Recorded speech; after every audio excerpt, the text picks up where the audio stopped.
Welcome back to Legal Talk here on eRadio. We do it every single week on a Wednesday. And recently on the LinkedIn poll on LinkedIn, on the Hahn Hahn page, we asked the question, do you know the difference between a Memorandum of Incorporation and a shareholders agreement?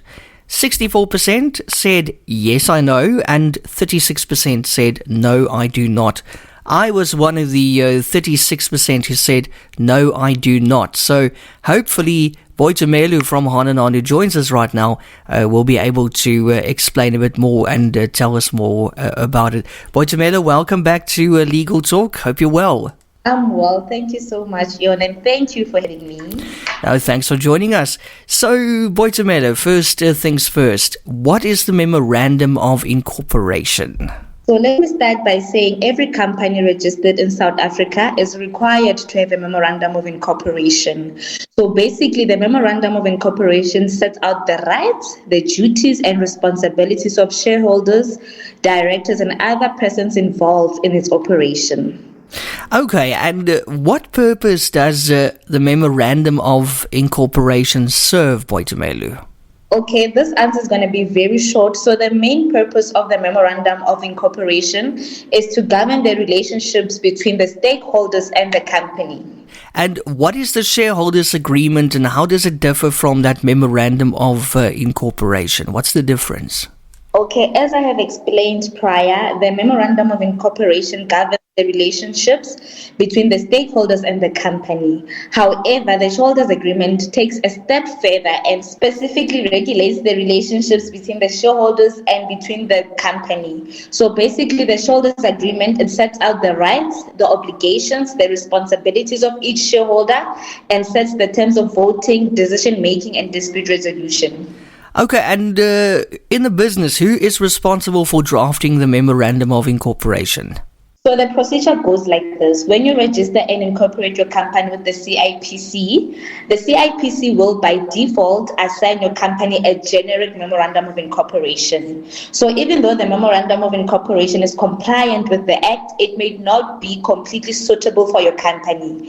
Because remember, every company is unique and there may be factors that differ from the generic Memorandum of Incorporation, such as plans and future growth of the company. So therefore, I advise that you contact an attorney that will customize a Memorandum of Incorporation for you so that it better suits the company's needs, the goals, and aspirations.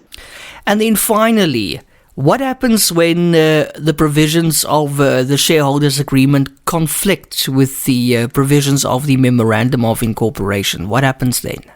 So both the Memorandum of Incorporation and the shareholders agreement, it is important firstly that they comply with the provisions of the Companies Act. So the main difference here is that the shareholders agreement must comply with the provisions of the Memorandum of Incorporation. And in instances where the provisions within the shareholders agreement conflict with those found in the company's MOI, the Memorandum of Incorporation will always take precedence regardless of what is said in the shareholders agreement. And the reason behind this is because of the hierarchy, because the Memorandum of Incorporation is always considered when drafting the shareholders agreement, and this is to avoid maybe conflicting and potential invalid terms from slipping into the shareholders agreement. And that clears it up. Boitumelo, thank you so much from Hahn Hahn for explaining this to us today and so quickly, short and sweet. We really appreciate it. You're most welcome, Yon. Thank you so much for having me once again. Thank you so much.